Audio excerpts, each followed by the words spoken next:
Yo, what's going on, y'all? You're tuning in to Occupy the Media, another episode number 3. Wanted to get with you guys last week, but it was a little bit under the weather, so I couldn't put anything together, but just wanted to touch real briefly on the Trump impeachment, and also last week his speech at March for Life.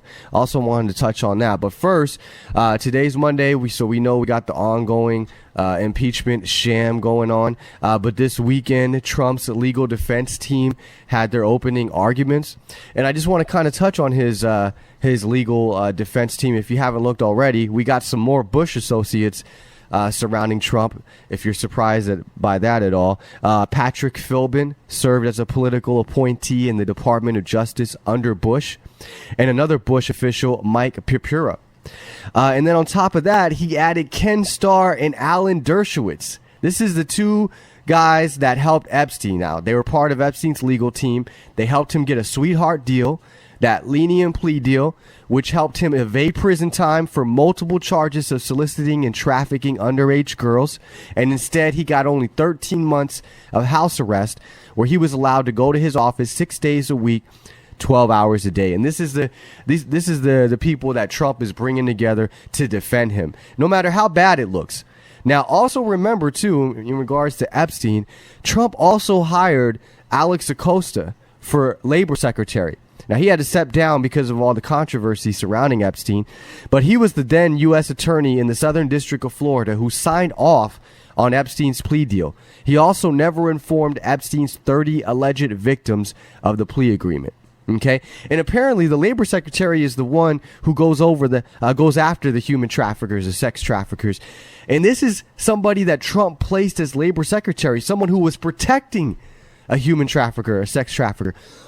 So Donald Trump has no problem surrounding himself with people that have ties to Epstein, associates of Soros, associates of the Rothschild, and neocons like Pompeo and Bolton. These are the people he surrounds himself with, the swamp, but somehow he's going to drain the swamp, which I find hilarious. Also, in the past, when Ken Starr was going after Clinton for the Clinton impeachment, Donald Trump didn't have anything nice to say about him. He didn't like him. He said, quote, "I think that Ken Starr is a lunatic. I really think that Ken Starr is a disaster." This is in 1999, of course, because he was going after his favorite president, Bill Clinton. So we got Alan Dershowitz, Ken Starr. We got some more Bush associates. And this is who was defending Donald Trump. Now, everybody's not happy, obviously, even some Trump supporters. Scotty on RT and Lionel are asking, why in the world is Donald Trump doing this? Why is he getting Alan Dershowitz and these people that have so many issues with them and look so bad to the public? Why is he getting them for an impeachment process that is not even a real trial? Okay, Lionel, I try to keep my opinions out of this as much as I can, but I tell you, this issue right here just absolutely infuriates me. Please tell me, was it a good idea to hire Starr and Dershowitz for the president's defense team? What could be the justification? None. I can't understand this. Look, let's go back to square one. This is not a trial. It's not even a criminal trial. It's not a civil trial. It has no similarity whatsoever to real courtroom stuff. You know this, Scotty. The vote is already there. They could stop right now, vote, and the vote's in. The evidence means nothing. In fact, I've been trying my best to watch this so far. It is so boring right now. It is so monumentally boring. Why would you want to get Alan Dershowitz, who is, aside from being, with all due respect, known for not representing Epstein, but it is alleged, and he is presumed innocent, to be a part of this. But not only this, he's one of the most obnoxious people who does not endear people. Not only that, Scotty, in 1998, you have Dershowitz who said that you don't have to have or be accused of violating a law, something cognizable at law, in order to be impeached. Today, he's doing a 180. Why not just have him in the background, being kind of counsel, looking over this thing, watching, making some cases, as opposed to giving him another media platform when America and the world are completely oversaturated with these people. Why would President Trump put the person that more than likely knows who ran with Epstein on his legal team? This right here is where you want to talk about conflicts of interest are so abound in this case. I'm very upset. And my last point on this case, for Trump supporters that have literally done a flip-flop and all of a sudden supporting this man, don't go to a rally, scream you want to drain the swamp when you've allowed the hiring for the lawyer who protects the swamp. And that's just where I'm going to leave it on that one. Okay, so they make some good points there. You know, don't go to a rally, scream and drain the swamp when you're perfectly fine with him hiring people who are protecting the swamp, who are the swamp. And really, Scotty shouldn't really be surprised. I mean, these Trump supporters shouldn't be surprised or outraged. I mean, this is him. This is who he is. He's already had ties to Epstein, ties to Bill Clinton, Hillary Clinton. I mean, he's run with the worst of them, okay? Rubbed shoulders with the worst of them. He is one of them. There's a big club, and we ain't in it. Okay, but Donald Trump is, and it's time for people to realize that. Like Lionel said, why is he hiring these folks? This is not even a trial. So why is he shooting himself in the foot like this for? It doesn't make any sense. But like he said, Donald Trump, he could go down to Fifth Avenue, shoot someone, and he wouldn't lose any support. Well, guess what? He can hire people to have ties to Epstein, protected a pedophile, a sex trafficker, and he won't lose any support. And really, it looks like that's the case. He's not really losing anyone. I mean, I don't even know if he's losing Scotty. She might be outraged and upset about this, but she hasn't denounced her support for Trump. And that's what everybody should be doing. They should all be giving up on Trump. I mean, he even has even been accused of rape by someone who was at one of Epstein's parties. Okay, and I encourage you to go listen to the girl's testimony. It's man, it's sad, it's disgusting, it's very graphic, but it's definitely believable. That's for sure, definitely believable. So I don't think anybody should be surprised by him surrounding himself with these people. Now, watching the opening arguments on Saturday, it's a couple of things that I just wanted to make note of. Patrick Philbin, you know. Not only him, but a few others on the team really spent a lot of their time on Saturday exposing Adam Schiff and picking him apart. And at one point, Patrick showed a clip where Adam Schiff was talking about we should have unfiltered testimony from the whistleblower. And then he played another clip weeks later or months later where Adam Schiff had changed his mind and said we don't need to hear from the whistleblower, you know. And then also Jay Sekulow went up there and points out that there have been multiple examples of aid being held from other countries for various reasons. Okay, so this is not something new. Foreign aid gets held up all the time. This quid pro quo is nothing new. Okay, this is what Ron Paul says. All foreign aid is quid pro quo. Okay, so I mean, really, this whole impeachment process or sham is really just helping Donald Trump. It's really just making him look better to his base and to his supporters. Never mind that he's hurting himself, or you would think he'd be hurting himself by hiring these people on his legal team, and he's shooting himself in the foot. But no. The Democrats are still making him look better, making him look good, and making all of his people and his supporters surround him and support him, you know, even more, you know, because what happens is when they attack him with these fake attacks, right, these irrelevant attacks that are not legitimate, they just make him look better. They turn him into a victim. Okay, you take a war criminal, a tyrant, okay, that hates liberty, violates the Constitution, and you turn him to a victim. You turn him into a victim, and now all of his supporters want to support him more, want to come to his defense even more, hype him up even more. It's almost like they get more excited about supporting Trump, you know? So it's really crazy. It's like this whole thing, this whole process is just a distraction to distract us from real news, you know, foreign policy, real things that are going on, and at the same time, keep this tyrant popular with his base, because no matter what he does, no matter what he signs off on, no matter who he hires, as long as he is triggering the liberal media, that's all his supporters care about, which is sad. Okay. And another thing is too, the Democrats are helping him by going after him for a bogus reason, because he withheld aid from Ukraine. He should be impeached for giving aid to Ukraine. You know what's funny too is that I've been hearing or coming across a few articles that have talked about Ukraine having a lot of influence from neo-Nazis, and apparently their regime has ties to neo-Nazis. Okay, their population has a lot of neo-Nazis. Okay, and isn't it ironic or isn't it funny how the media was attacking Trump? The Democrats were attacking Trump because he wouldn't condemn neo-Nazis in America at a protest, but now they want to impeach him for not giving foreign aid and money to a bunch of neo-Nazis in Ukraine? I mean, this just doesn't make any sense. Why do we need to give money to anybody, especially if they have ties to neo-Nazis? We shouldn't be giving money to anyone. He should be impeached for giving aid to Ukraine. And there's a world map out there where it shows all the foreign aid around the world that we're giving, even under Trump. So he should be impeached for all of that. Pick any country that we're giving foreign aid to, impeach Trump for that. Okay? There are very many valid reasons that we need to impeach Trump, and the Democrats are just proving to be on the same team as Trump by not attacking him or going after the real legitimate reasons to impeach him. That's how you know that this is all just a shit show. It's all just a distraction. Because they don't attack him on valid, legitimate reasons. For example, arming the Saudis. What constitutional authority do you have there? None. Sending troops to Saudi Arabia and selling our troops to Saudi Arabia. This is a country that beheads people. Okay, the leader of radical Islam.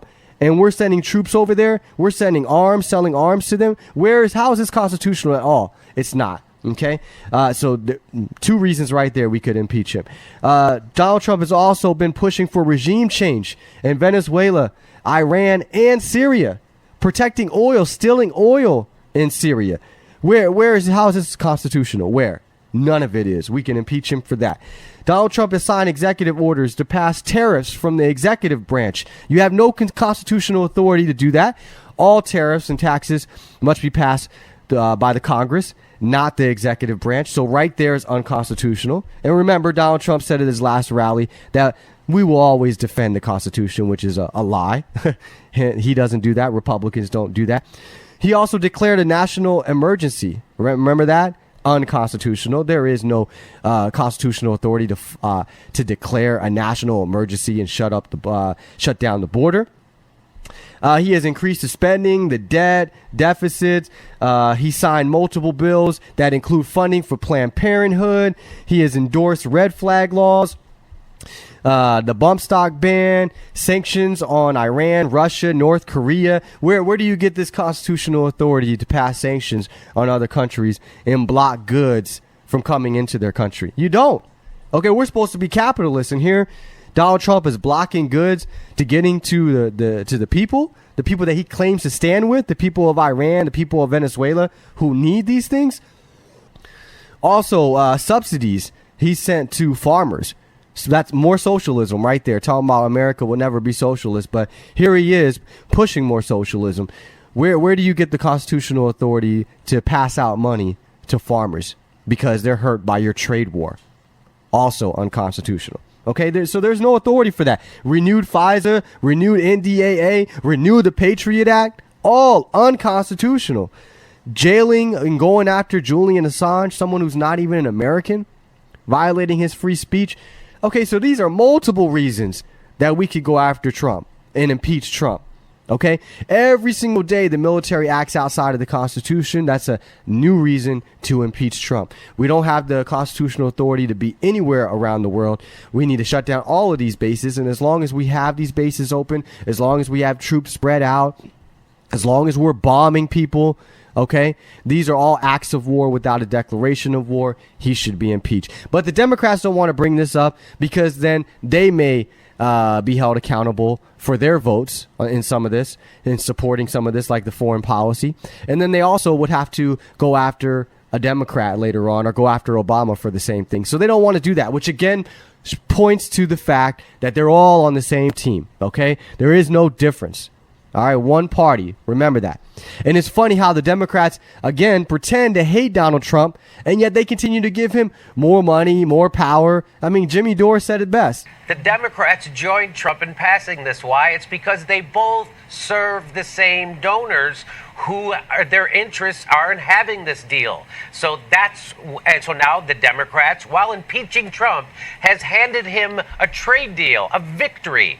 They've also given him money to fund his border wall. They've also expanded his buying power, and they've also given him an extra $131 billion to do more. They've also helped fast track his judges, and they also helped him deregulate Wall Street. So while they're saying he's an existential threat to this country and our world, they're also helping Trump pass his legislative agenda. That's what bipartisanship means in the United States. It means that we're getting screwed. So as you can see, it's just one big club, and you ain't in it. We ain't in it. Okay, but Trump, the Democrats, the media, they're all on the same team.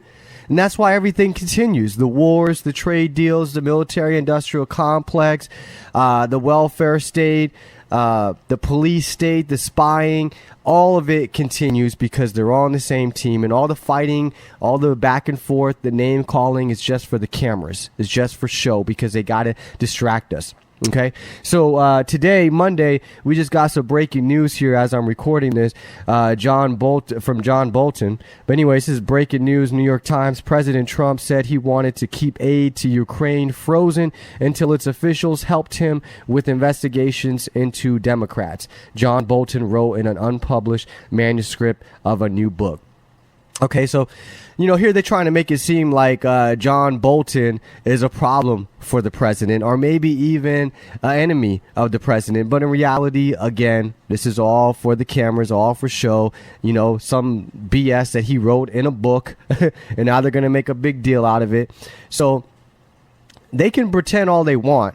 OK, but when you follow what the deep state is doing, you can tell and you can see that they're all on the same team, him and John Bolton. That's why he hired John Bolton. Why is he hiring these neocons if he's supposedly trying to bring the troops home and get out of the Middle East? And you go and you hire Bolton and Pompeo.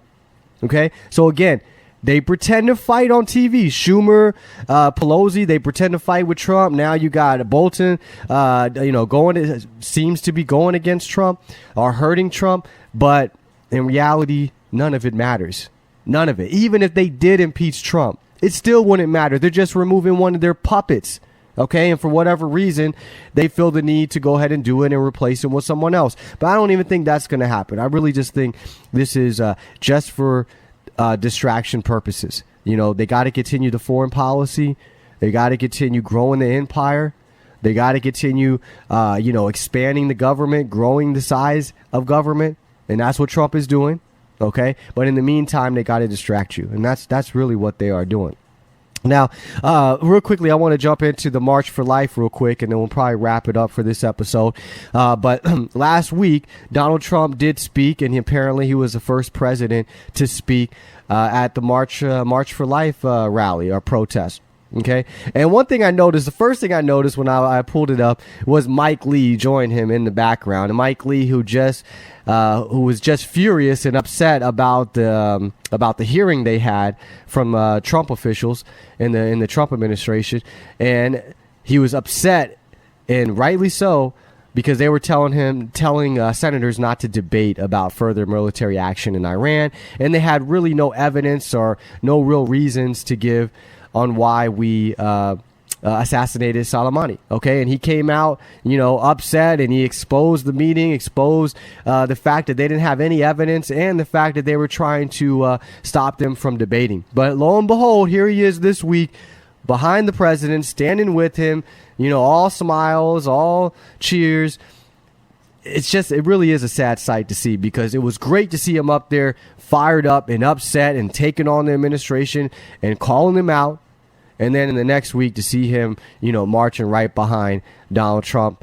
And it really amazes me because they're calling Donald Trump the most pro-life president, or maybe he called himself that. And he said in the speech, he's the strongest defender of life in the White House. Okay. But this doesn't make any sense, okay? Because if you do a little research, I have here an article from the Washington Examiner out on January 6th of this year. Planned Parenthood, in its latest fiscal year, performed 345,000 abortions, an increase of 12,915 from the year before, according to its 2018 to 2019 annual report published over the weekend. Abortions now comprise 4% of Planned Parenthood services, an increase from 3.4% the year before. Okay, so apparently this is a record right here. They've performed the most abortions they ever have in a single year under Trump. But he's the most pro-life president, the strongest defender of life.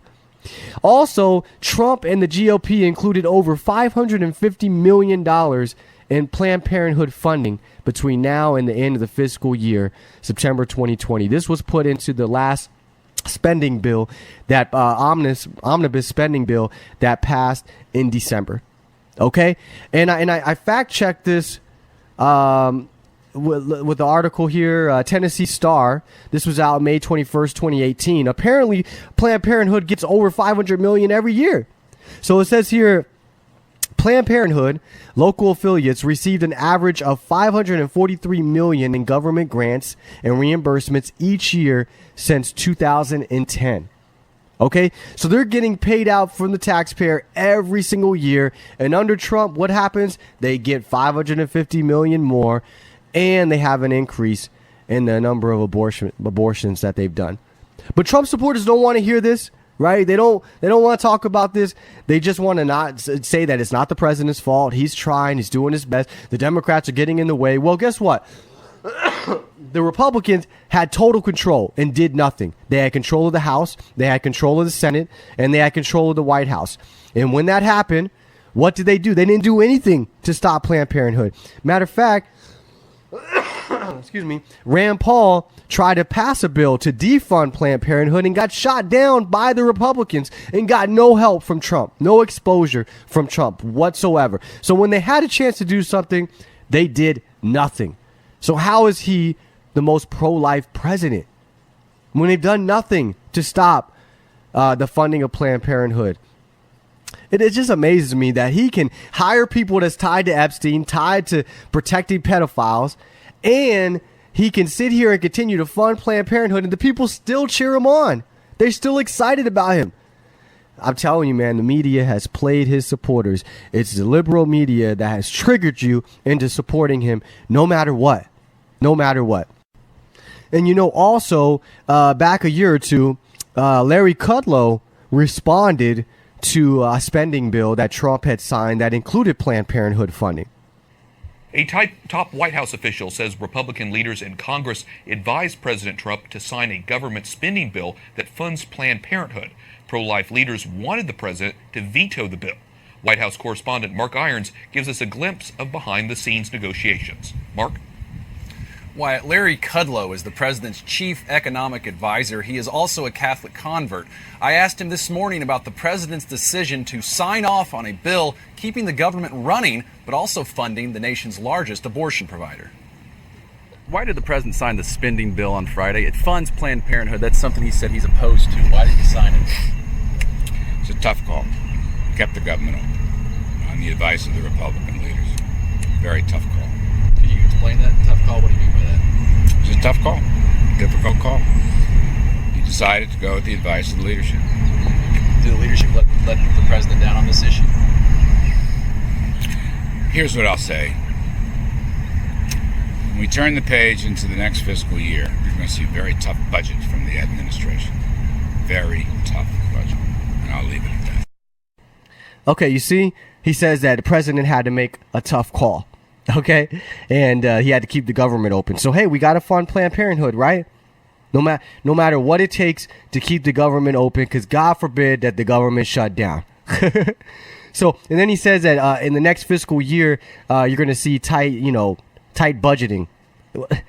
When is that going to ever happen? They always talk about what they're going to do later on, how they're going to be tougher and tighter later on. Instead of doing something right now. And of course, we know that he's lying, because when you fast forward, I think just a month ago, December, we passed the omnibus spending bill, $1.4 trillion, I think. Okay, so what are we budgeting? How are we tightening at all? We're not. We're just more debt, more spending, more money printing, more borrowing. It just doesn't matter. Okay, and we're just going to tell people whatever it is that they want to hear, or whatever it is we think they want to hear. Okay, so as you can see, Donald Trump is really no different. Okay, abortions are up, spending is up. You know, the amount of troops in the Middle East is up. The amount of people that want to harm America is probably way up. Okay. And Donald Trump says he's the most pro-life president. Before he was president, he was donating to all of these pro-choice Democrats. Schumer, Pelosi, Clinton, name them. I mean, he was donating money to all of them. Okay. So before he was president, he was definitely pro-choice and he was open about it. But now that he's president, all of a sudden, he's the most pro-life president. Matter of fact, did candidate Trump or did private citizen Trump ever go to the March for Life rallies?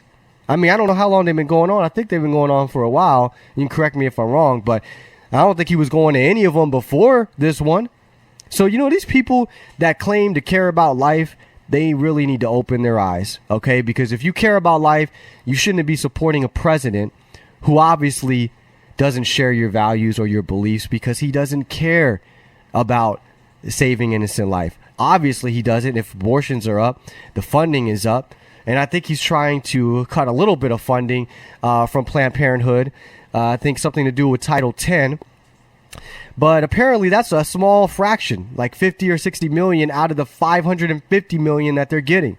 So he's not really stopping anything. Okay, and they all just pretend to be him, Mike Pence, all these Republicans pretend to be pro-life. Like I said, Rand Paul tried to defund Planned Parenthood when they had 100% control, the House, the Senate, and the White House, and they shot him down. Okay, and it's funny too because the media didn't even jump on that, right? The media that claims to hate Trump so much, why did they jump on the Republicans and Trump about Rand Paul defunding Planned Parenthood?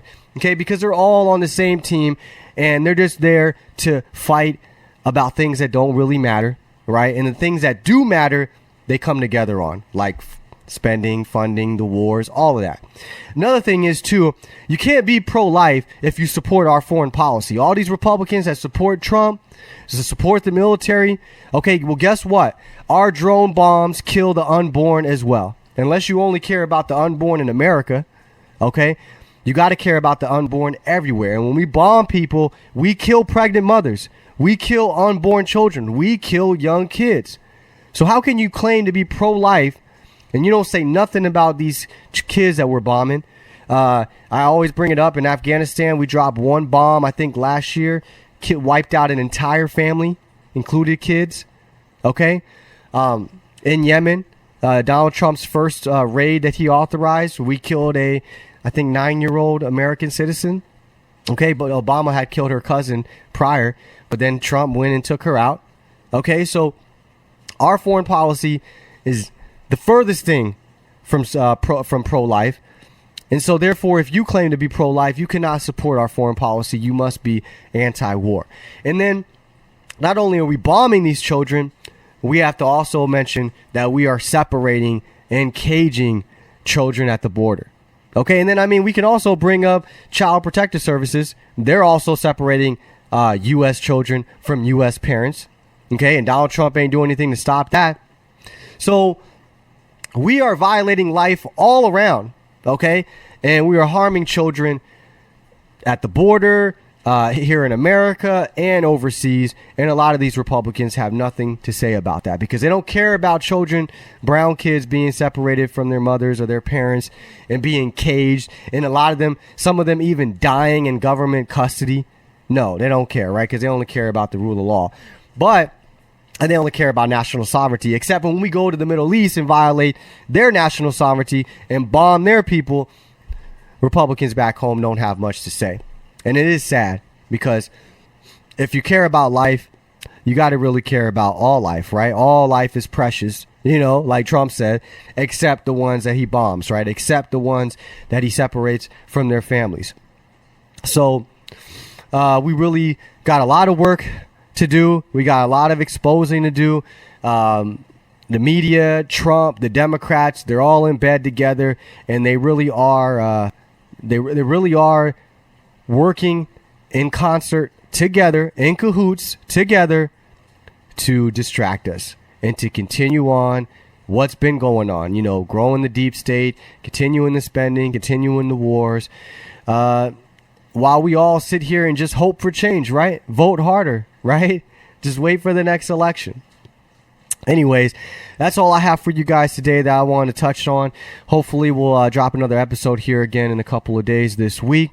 But till next time, be sure to go head over to Occupy the Media if you haven't already. Like the page, share the memes, steal the memes, do whatever we got to do to get the message out there. Until next time, peace.